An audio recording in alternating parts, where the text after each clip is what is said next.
కేసీఆర్ గారు తెచ్చిండు. ఎస్ 4,17,000 కోట్ల అప్పు తెచ్చిండు. ఏం చేసిండు కేసీఆర్? ఒక కాళేశ్వరం కట్టిండు.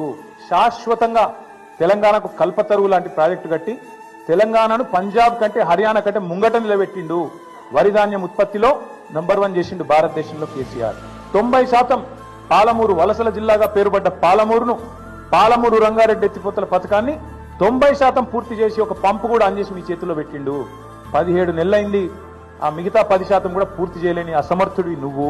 కేసీఆర్ గారు అప్పు చేసిండు, కానీ ఇంటింటికి నల్లా పెట్టి నీళ్లు ఇచ్చిండు. దగ్గర 30,000 కోట్లతోనే ఆ ప్రాజెక్టు పూర్తి చేసిండు. నువ్వు కనీసం ఆ ప్రాజెక్టును నడపలేకపోతున్నావు. ఎస్ కేసీఆర్ అప్పు చేసిండు. దేనికోసం చేసిండు? 1,00,000 కోట్లు పెట్టి తెలంగాణ ఏదైతే విద్యుత్ లోటుతోని ఆగమాగమైతుండేనో ఆ విద్యుత్ లోటుతో ఆగమాగమైన తెలంగాణను ఇలా 24 గంటల వెలుగు జిలుగుల తెలంగాణగా కేసీఆర్ గారు మార్చిండు. కేసీఆర్ గారు అప్పు చేసిండు. రైతు